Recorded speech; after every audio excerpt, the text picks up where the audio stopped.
World of Warcraft Anniversary Phase 1 is in full swing and my journey towards 60 is going... well, it's going. As a warrior, the level experience in Classic WoW can often leave a lot to be desired, but with a good two-handed weapon and a crew of beloved misfits by your side, you can accomplish anything you set your mind to. Some key points I've found so far in my warrior leveling experiences are the thrill of DPS racing a group of mobs to the death, being told to heal between every fight by my partner, always being out of healing items, and wishing I was someone else. After getting wrapped up in someone else's questing in Ashenvale, we get wind- Wait! Sorry me, didn't mean to interrupt there. I just wanted to stop for a moment and talk about the incredibly nerdy fantasy experience of playing a horde character in Ashenvale. While a lot of the time players will poke fun at WoW for having an easily skippable story, Ashenvale manages to convey a feeling through its environment that I feel is more effective than the written narrative a lot of players give Warcraft credit for. Ashenvale being a predominantly Night Elf territory really brings that feeling of paranoia to life, that anxiety of being in enemy territory.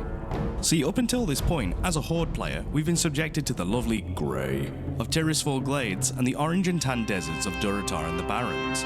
So when you make that transition from the Northern Barrens into Ashenvale, and you're greeted with the lush blues and deep hues of the forest, it makes me absolutely fucking sick, to be frank.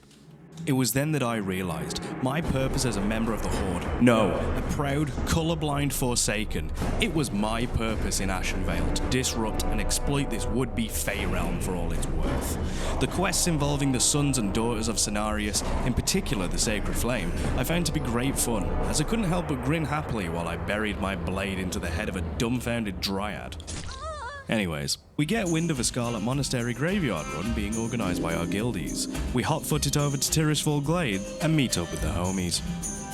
Shit, I fell off the Zeppelin. It's okay, I'll pop a speed potion and we'll have plenty of time. Shit, I'm on the wrong Zeppelin! After coaxing my frontal lobe into functionality, I exit the Zeppelin with the traditional Horde disembarkation method of throwing myself towards the ground at max speed. We then meet up with our guildies, who I completely miss and wander towards the Undercity like the shambling mindless corpse I am.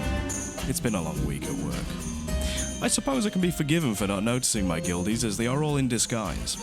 We have a suspicious fish dish thrust upon us and before I can react, my partner devours the morsel. As an enormous fan of peer pressure, I also eat the fish. Oh, what the fuck, man? Everyone else gets a rat-ass ninja and I'm stuck with a fucking pirate? Ah, well, I'll live. We continue our mighty quest towards the monastery of the filthy landlubbers with a prejudice for the undead and a hot-ass High Inquisitor. I am far too lazy to keep doing this voice.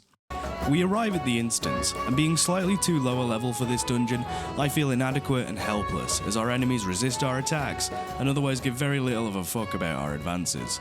The rest of the party, as they always do, carry us to victory. Eventually, being the man I am, I succumb to the pains of inadequacy and unleash my secret weapon, PEDs. A potion that my partner had been faithfully grinding her alchemy skill up for days. I chug the potion and feel strength filling my very soul as I become... Big Bird of the High Seas! Giving me a very marginal increase to my DPS, we continue marauding through the tombs of the graveyard until we make it to Blood Mage Thalnos. The fight goes as most low-level dungeon fights go, and we make it out pretty much unscathed, until we try to leave, of course. We eventually leave the dungeon and take a moment to enjoy the sights and sounds of the Scarlet Monastery lobby around us. A couple of days later, we return to Ashenvale with the intention of finishing some quests. While farming the mobs for this Firbolg kill quest, we run into a pair of night elves, a hunter and a druid that we were yet to meet. My immediate reaction was to dispose of them, but my partner tempered my rage, citing that honor was yet to be introduced into the game, and killing the elves wouldn't serve to gain us anything. Just as I was considering this philosophical conundrum, the hunter decided to jump my partner. Charging to the defense of my lady, I begin laying the smackdown on the hunter. After pressing the wrong buttons a few times, I eventually start doing some damage. Realizing their companion is in trouble, the druid appears from seemingly fucking nowhere and immobilizes me. Realizing I'm outgunned here, I shamble forward as I'm kited and shot down. However, my partner, being the galaxy-brained turbo gamer she is, had set up a soul stone on me, a must-have when leveling with a warlock. I pop up from the ground, resetting my combat state, and I charge the hunter. I slap a hamstring on them, and then finish them off with a sick execution. I turn my bloodlust on the druid, who, now realizing they're on the back foot of this exchange, employ the #1 signature strategy used by Alliance players: pussying out. The elf disappears into the forest, and I end the chase by dying. We run the Firbolg's den and take all we can of what they have. Sorry, still got some of that fish running through me.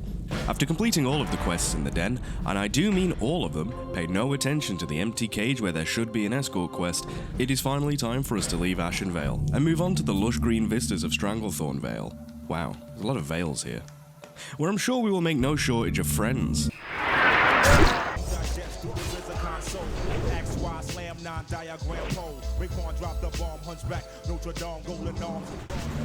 But until next time, I think that's quite enough out of me. So I'll catch you all in the next video.